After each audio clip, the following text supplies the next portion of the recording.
Hi అండి, అందరికీ నమస్కారం. అశోక్ తండ్రి రాఘవరావు గారికి హఠాత్తుగా గుండెపోటు వచ్చి కాలం చేశాడు.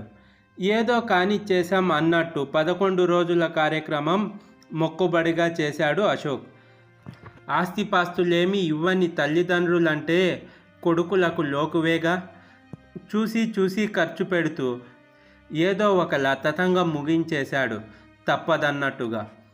ఆ మరునాడు తండ్రి రాఘవరావు స్నేహితుడు లాయర్ పరంధామం గారొచ్చి అశోక్కు ఓ కవరిచ్చి ఓదార్చి వెళ్ళాడు. ఆ కవరును విప్పి చూడలేదు. తండ్రి తనకు ఏదో సెంటిమెంట్ ఉత్తరం రాసి ఉంటాడని చదవడానికి ఇష్టపడక కబోర్డ్లోకి చిరాగ్గా విసిరేశాడు అశోక్ అసహనంగా. సెలవు అయిపోయిన కారణంగా ఆ మరునాడు డ్యూటీలో జాయిన్ అవ్వడం కోసం తన బట్టలను, తనకు సంబంధించిన వస్తువులను సర్దుకోసాగాడు. ఇంతలో తల్లి నాంచారమ్మ అశోక్ దగ్గరకు వచ్చింది. ఒరేయ్, నా సంగతేం చేస్తున్నావురా? నేను బట్టలు సర్దుకోనా? నీతో పాటు నన్ను కూడా తీసుకువెళ్తున్నావుగా అంది తల్లి నాంచారమ్మ. అమ్మోయ్ నా తల్లోయ్, నిన్ను భరించడం నా వల్ల కాదు. నిన్ను తీసుకెళ్తే నా కుంపటి నేనే నా గుండెల మీద పెట్టుకున్నట్టే. నిన్ను పోషించే శక్తి నాకు లేదు. నీ ఏడుపేదో నువ్వే ఏడు. నాన్న పెన్షన్ వస్తుందిగా, దాంతో నీ బ్రతికేదో నువ్వు బ్రతికేయ్ అన్నాడు అశోక్. అది కాదురా, ఒంటరిగా ఇక్కడ నేను ఉండలేనురా. నువ్వు కాకపోతే నన్నెవరు చూసుకుంటారా అంది నాంచారమ్మ. నిన్ను భరించడానికి నేనేమన్నా అపర కుబేరుడిని అనుకున్నావా? అమ్మ బాబోయ్, నీ ఖర్చులకు అంతు ఉంటుందా? పిచ్చినాన్న కాబట్టి నిన్ను నీ ఆగడాలను భరించాడు. నా వల్ల కాదు, నీకో దండం అన్నాడు అశోక్ కోపంగా. ఒరేయ్, కన్నబిడ్డవు నువ్వే అలా అంటే ఎలారా? నువ్వు చెప్పినట్టే వింటాను. నువ్వెలా ఉండమంటే అలానే ఉంటాను. మీ నాన్న పెన్షన్ కూడా నువ్వే తీసుకో, నాకేమీ అక్కర్లేదు. నాకు నా బిడ్డ దగ్గర ఉండటమే ముఖ్యం అంటూ బుడిబుడి రాగాలు తీయసాగింది నాంచారమ్మ. చాలు చాలే నీ దొంగ ఏడుపులు. నా దగ్గర సాగవు నీ అతి తెలివితేటలు. బ్రతికినన్నాళ్ళు నాన్నను పీక్కు తిన్నావు. అసలు నాన్న ఇంత అర్ధాంతరంగా చనిపోవడానికి కారణం నువ్వే. నీ సాధింపులే, నీ వేధింపులే, నీ బెదిరింపులే, నీ ఆగడాలే, నీ ఖర్చులే ఆయనకు మనశ్శాంతి లేకుండా చేశావు. చిన్నప్పటి నుండి చూస్తూనే ఉన్నానుగా నీ అఘాయిత్యాలు. ఇప్పుడు అవన్నీ నేను పడాలా? దేవుళ్లాంటి నాన్న కాబట్టి నువ్వెన్ని ఇబ్బందులు పెట్టినా, అవస్థలు పెట్టినా మారు మాట్లాడకుండా తల వంచాడు. నలుగురిలో కుటుంబ పరువు ప్రతిష్టలు పోకుండా జాగ్రత్త పడ్డాడు. నాకంత ఓపిక లేదు, తీరిక లేదు. నిన్ను నాతో తీసుకెళ్ళి నా నెత్తి మీద నేనే తద్దినం పెట్టుకోలేను. నాకింకా పెళ్ళి కూడా కాలేదు. కొన్నాళ్ళు బ్రతకాలని ఉంది. నా దగ్గర చేరాలని మాత్రం ఆశపడమాకు. అది కుదరని పని. నీ ఎత్తులేం నా దగ్గర పనిచేయవు అని అంటూ బట్టలు సూట్ కేసులో విసురుగా సర్దుకోసాగాడు. నాయనా, కొడకా, నా బిడ్డ, నీ కన్న తల్లిని అలా అనవచ్చా? తప్పు కదట్రా, పాపం కాదట్రా అంది నాంచారమ్మ. నీలాంటి తల్లిని అనడంలో ఎటువంటి తప్పు లేదు, ఎటువంటి పాపం కూడా ఉండదు. నాన్న పెన్షన్తో ఎంజాయ్ చేయి. నిన్ను అడిగేవారు, అదిలించేవారు ఎవ్వరూ ఉండరు. మొగుడు చచ్చినా మహారాణిలా దర్జాగా ఉండు. నాకు తగులుకోవాలని చూడకు. నేనేం అంత తెలివి తక్కువ దద్దమ్మనేం కాను. ఏనాడన్నా నాన్నకు భార్యలా ఉన్నావా? ఓ కొడుక్కి తల్లిగా ఉన్నావా? ఎంతసేపు నీ స్వార్థము, నీ సుఖము, నీ సంతోషము, నీ కోరికలు, నీ ఖర్చులు. ఇదేగా నీ స్వభావం. ఇవేగా నీకు నువ్వు చూసుకున్నావు. మమ్మల్ని ఏనాడన్నా సరిగ్గా పట్టించుకున్నావా?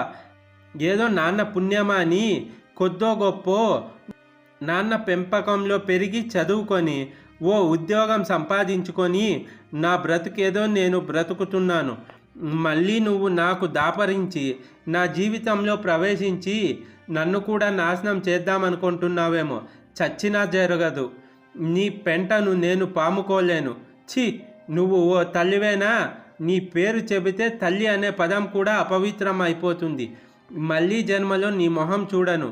నువ్వు చచ్చినా రాను ఈసడించుకున్నాడు అశోక్ ఆవేశపడిపోతూ. నాంచారమ్మ ఏడుపు తారాస్థాయికి అందుకుంది. కన్న బిడ్డవై ఉండి కన్న తల్లిని ఇలా ఏడిపిస్తావట్రా? నా ఉసురు నీకు తగలకపోదు, నా శాపం నీ కంటకపోదు అంది. ఓహో, నువ్వు పెద్ద పతివ్రతవు, నీ తపోశక్తితో మమ్మల్ని మార్చేస్తావు మరి. దరిద్ర బుద్ధులేసుకొని నీ దిక్కుమాలిన పనికిరాని శాపాలు నా మీద ఏం పని చేయవులే. ఇంకా నీ దొంగ ఏడుపులు ఆపు అన్నాడు అశోక్. ఒరేయ్, అలాగనుకురా, నేను దిక్కులేని దాన్నైపోతానురా. నిన్నేమీ ఇబ్బంది పెట్టనురా. ఆ దేవుడి మీద ఒట్టేసి చెబుతున్నాను, నన్ను నమ్మరా. బుద్ధిమంతిరాలిగానే ఉంటాను. నీ మీద ఆశలు పెట్టుకున్నానురా. 4 మెతుకులు నా మొహాన పడే చాలు అంది నాంచారమ్మ కొడుకు చేతులు పట్టుకొని బ్రతిమిలాడుతూ. మరి ఈ బుద్ధి నాన్న దగ్గర లేదేం? నాన్న ఏ పాపం చేశాడని ప్రతిరోజు ఏడిపించుకొని తినేదానివి. బంధువులెవ్వరినీ ఇంటికి రాకుండా చేశావు.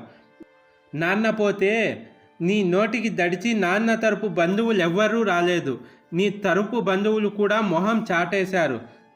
తూతు మంత్రంగా నాన్న అంత్యక్రియలు నామమాత్రంగా జరిగిపోయాయి. ఎవ్వరూ రాకపోతే నాకు తల కొట్టేసినట్టయింది. ఆఖరుకు నా స్నేహితులే నాకు దిక్కయ్యారు. వారే నాకు ఆత్మ బంధువులయ్యారు. నా స్నేహితులనన్నా ఇంటికి రానిచ్చావా అంటే చిచ్చి అంటూ పొమ్మనేదానివి. నోటి దులతో నానా తిట్లు తిట్టి వెళ్ళగొట్టేసేదానివి. నువ్వు ఆడదానివి కావే, ఆడదాని రూపంలో పుట్టిన రాక్షసివి, పిశాచివి, భూతానివి. నాన్న మంచితనం నీకు ఎంత లోకువైపోయిందే. నాన్నను పీడించుకు తిన్నా నీకు పుట్టుగత్తులుండవు. ఛీ, నువ్వు తల్లివని చెప్పుకోవడం నాకే సిగ్గుచేటు. తల్లివైపోయావు కానీ లేకపోతే ఎప్పుడో నిన్ను చావగొట్టి దారిలో పెట్టేదును. పరమ పాపాత్మురాలివి. నీ మొహం చూస్తే నీ పాపాలన్నీ మాకంటుకుంటాయి. అందుకే నీ గాలి సోకనంత దూరంగా పోయి బ్రతకదలుచుకున్నా. ఆవేశంతో తల్లి మీద విరుచుకుపడ్డాడు. తన చేతులు పట్టుకున్న తల్లి చేతుల్ని విసిరి కొట్టాడు. కళ్ళెర్ర చేసి చూడసాగాడు అశోక్ అసహనంగా చూస్తూ. నన్ను నీతో తీసుకెళ్ళకపోతే నా మీద ఒట్టే అంది నాంచారమ్మ. నీ మీద ఒట్టేసుకున్నా, నా మీద ఒట్టేసినా నిన్ను నాతో తీసుకువెళ్ళే ప్రసక్తే లేదు అన్నాడు అశోక్. ఎందుకు తీసుకెళ్ళవురా? అది చూస్తాను. మీ నాన్న మీద ఒట్టేస్తే చచ్చినట్టు తీసుకెళ్తావురా అంది నాంచారమ్మ. నాన్న మీద ఒట్టేశావంటే చంపేస్తాను. తల్లివని కూడా చూడను. నాన్న చనిపోయినా ఆయన ఆత్మకు శాంతి కూడా కలిగించవేంటే దరిద్రపు దాన, దిక్కుమాలిన దాన. పెద్ద శనిగ్రహంలా దాపరించావు అంటూ తొందరగా విసుగ్గా తన వస్తువులు సర్దుకోసాగాడు అశోక్. ఇంతలో ఏదో వస్తువు నేల మీద పడినట్లయింది. తీరా చూస్తే అది నిన్నటి రోజున లాయర్ అంకుల్ ఇచ్చి వెళ్ళిన కవరు. దానిని అందుకొన్నాడు. తడుముతుంటే ఏదో వస్తువు గట్టిగా తగిలింది. ఆత్రంగా కవరు విప్పి చూడసాగాడు. ఆ కవరులో ఒక ఉత్తరం, ఒక తాళం చెవి ఉంది. తండ్రి వ్రాసిన ఉత్తరం చదవసాగాడు. నా ప్రియమైన కొడుక్కి నీ పిసినారి తండ్రి చిరాయువుగా ఆశీర్వదించు వ్రాయున్నది. నా కన్నా మీ అమ్మ సంగతి తెలుసుగా. వట్టి ఖర్చుదారు మనిషి. ఎంత చెప్పినా వినిపించుకునే రకం కాదు. నా జీతం సగం పైన అనవసర ఖర్చులతో హారతి కర్పూరం చేసేసేది. అందుకే జాగ్రత్త పడాల్సి వచ్చేది. పైసా లెక్క కట్టుకోవాల్సి వచ్చేది. చూసి ఖర్చు పెట్టుకోవాల్సి వచ్చేది. అలా చేయకపోతే భవిష్యత్తుకు ఉపయోగపడే కావలసిన 4 డబ్బులు వెనకేసుకోలేం. అందుకే నీ దృష్టిలోనూ అందరి దృష్టిలో కూడా పిసినారి వాడిగానే అనిపించుకోవాల్సి వచ్చింది. అయినా దానికి నేనేం బాధపడలేదు. నా సంపాదన నాది, నా జీవితం నాది. అదుపు, పొదుపు, మదుపు అనే ఈ 3 సూక్తులు నిక్కచ్చిగా కొంత కఠినంగా పాటించాల్సి వచ్చింది. అంతేగాని నేనేం పిసినారి వాడిని కాను. జాగ్రత్త పరుడిని మాత్రమే. ఎప్పుడు దాయాలో అప్పుడే దాయాలి. ఎప్పుడు ఎంతవరకు ఖర్చు పెట్టాలో అంతవరకే ఖర్చు పెట్టాలి. హంగులు, ఆర్భాటాలు, దర్జాలు, దార్పాలు కోటీశ్వరులు అయిన వారికే చెల్లుతుంది. నాలాంటి నెలసరి జీతగాడికి కాదు. నా హద్దుల్లో నేనుండాలి. నా పరిధి ఏమిటో నాకు తెలుసుండాలి. కొడుకుకు ఏమి సంపాదించి ఇవ్వలేని తండ్రినని మాత్రం అనుకోకు. ఈ కవరులో పాటు ఒక తాళం చెవి ఉంది కదా, అది బ్యాంక్ లాకర్ది. నామినీగా నీ పేరే పెట్టాను.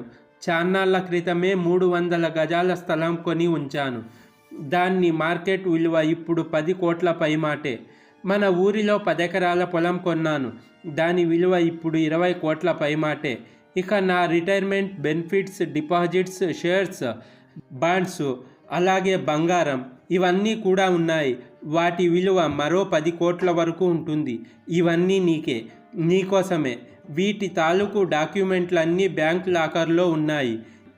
ఈ విషయమై నీకు ఏమైనా అనుమానాలుంటే నా ప్రాణ స్నేహితుడు లాయర్ పరంధామం అంకుల్ సలహా తీసుకో. పరంధామం నాకున్న ఏకైక మంచి మిత్రుడు, ఆత్మీయుడు, నమ్మకస్తుడును. నువ్వు కూడా చాలా జాగ్రత్త పరుడిగానే ఉండు. ఓ మంచి మనసున్న అమ్మాయిని చూసి పెళ్లి చేసుకో. కట్న కానుకలకు ఆశపడి దరిద్ర పీడను అంటించుకోకు. బ్రతికినన్నాళ్ళు మనశ్శాంతిగా బ్రతకడం ముఖ్యం. నాకు ఆ అదృష్టం లోపించింది. నువ్వైనా సజావుగా సక్రమంగా ఉండు. నీ మీద నాకు ఆ నమ్మకం ఉందిలే. మీ నాన్న ఇన్ని ఆస్తిపాస్తులు ఎలా సంపాదించాడనే అనుమానం పడకు. నీతి నిజాయితీలను మాత్రం తప్పలేదు. నేనేదో చిన్న ఉద్యోగం చేసుకునే వాడిననే మీకు తెలుసు. నా ఆఫీసుకు వచ్చి నేనేమిటో తెలుసుకున్నదే లేదు. పిసినారి నాన్న మీద కోపం కదా, అందుకే. నా ఆఫీసు ముఖం కూడా మీరు ఎప్పుడూ చూడలేదు. అది కూడా ఓ అదృష్టమేలే. 4 డబ్బులు వెనకేయగలిగాను. నేను ప్రమోషన్స్ మీద ప్రమోషన్స్తో డిప్యూటీ కమిషనర్ ర్యాంకుకు ఎదిగిన వాడిని. ఆ విషయం నేను మీకు చెప్పలేదు. చెబితే మీ అమ్మ మరింత విజృంభించేస్తుంది. అందుకే తెలియకుండా జాగ్రత్త పడ్డాను. అనుమానం రాకుండా మామూలు సీదా సాదా ఉద్యోగిగానే బ్రతికాను. నా కరెక్ట్ జీతం మీ అమ్మకు చెప్పలేదు, నీకు తెలియదు. నా నెలసరి జీతం లక్షల్లోనే ఉంటుంది. గవర్నమెంట్ వారిచ్చిన ఎన్నో ఫెసిలిటీస్ను నేను ఉపయోగించుకోలేదు. ఆ అద్దె పెంకుటిల్లునే నా జీవితంగా మలుచుకున్నాను. పైగా ఆ ఇంట్లోకి వచ్చాకనే నాకు త్వరగా ప్రమోషన్స్ వచ్చి ఉన్నత స్థాయికి ఎదిగానన్న సెంటిమెంట్తో ఆ ఇంట్లోనే ఉండిపోయాను. ఈ సంగతి మీకు తెలియదు నాయనా. హాయిగా దర్జాగా ఉండు, కానీ పొదుపరిగానే ఉండు. భవిష్యత్ మీద ఓ కన్నేసి ఉంచు. ఇకపోతే నాదో అభ్యర్థన. మీ అమ్మంటే నీకిష్టం లేదని నాకు తెలుసు, కానీ ఎంతైనా నవమాసాలు మోసి నిన్ను కన్న తల్లి కదరా. నాలా కాకుండా మీ అమ్మను అదిలించో బెదిరించో నీ దారిలోకి ఉంచుకొని మీ అమ్మ బ్రతికినంత కాలం జాగ్రత్తగా చూసుకోనాయన. మీ అమ్మను అనాథలా అర్ధాంతరంగా వదిలేయకు. మీ అమ్మకు నువ్వంటే ఇష్టమే లేరా? ఏం చేస్తాం, కొందరి బుద్ధులు అలాగే ఉంటాయి. మీ అమ్మకు ఎట్టి పరిస్థితుల్లోనూ పెత్తనం మాత్రం ఇవ్వకు. అజమాయిషి అంతా నీదే. అలా 1,00,000 షరతులు పెట్టి లొంగ తీసుకో. ఈ ఆస్తి విషయాలేవి మీ అమ్మకు చెప్పకు రోయ్, కొంప మునుగుతుంది. అవన్నీ నావేనంటుంది నాయన. నా జీవితానుభవంలో నేను నేర్చుకున్నదేమిటంటే ఎట్టి పరిస్థితుల్లోనూ కృంగిపోకూడదు. ధైర్య సాహసే లక్ష్మిగా పురోగమించాలి. అందరితోనూ సఖ్యంగా ఉండాలి. అందరి మన్ననలు పొందాలి.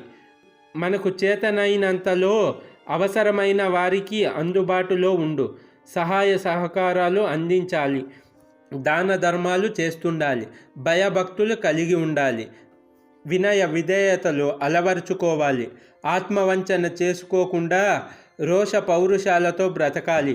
దేహి అని ఎవరిని యాచించే పరిస్థితులు కొని తెచ్చుకోకూడదు. ఎప్పటికీ మనది పెట్టే చెయ్యిగానే పైనే ఉండాలి. ఇవి అన్ని నిక్కచ్చిగా పాటించాను. నువ్వు కూడా నాలా పాటిస్తావనే నమ్ముతున్నాను. నాకన్నా సుఖ సంతోషాలతో శుభ సౌభాగ్యాలతో వర్ధిల్లు. నీకివే నా వేవేల ఆశీస్సులు. ఇట్లు మీ పిసినారి నాన్న. ఆ ఉత్తరం చదివిన అశోక్ కన్నీరు మున్నీరైపోతూ గుండెల్లో నుంచి ఏదో తెలియని గుబులు తన్నుకురాగా నాన్న నాన్న అంటూ ఏడుస్తూ మంచం మీద కూలబడిపోయాడు. తల్లి నాంచారమ్మ అయోమయంగా కొడుకు వంక చూడసాగింది. అయ్యో నాయనా, ఏమైందిరా అంది నాంచారమ్మ కొడుకుని చూసి కంగారు పడిపోతూ. అమ్మా, ఆఖరుసారిగా చెబుతున్నాను. నేను చెప్పినట్టు తూచా తప్పకుండా వింటానంటేనే నిన్ను నాతో తీసుకువెళ్తా. నాన్న పెన్షన్ కూడా నాకే ఇచ్చేయాలి. నేనేది పెడితే అదే తింటూ బ్రతకాలి. తెలిసిందా? అలా అయితేనే బట్టలు సర్దుకో నాతో రావడానికి అన్నాడు అశోక్ కళ్ళు తుడుచుకుంటూ, తల్లికి వార్నింగ్ ఇస్తూ. మా నాయనే నా కొడుకు బంగారం, అంతా నా పోలికే కదా. కొడుకు తలను ముద్దు పెట్టుకొని మొటికలు విరిచింది ఆనందంగా నాంచారమ్మ. బుద్ధులు మాత్రం నాన్నవే వచ్చాయిలే, అదో సంతోషం అని మనసులో అనుకున్నాడు అశోక్. తండ్రిని అపార్థం చేసుకున్నందుకు చాలా బాధపడ్డాడు అశోక్. తర్వాత తన తల్లిని తీసుకొని సిటీకి వెళ్ళిపోయాడు అశోక్. ఈ వీడియో మీకు ఎలా అనిపించిందో కమెంట్ చేసి, ఈ స్టోరీ నచ్చితే లైక్ చేసి మన ఛానల్ను సబ్స్క్రైబ్ చేసుకోండి friends. Thanks for the watching.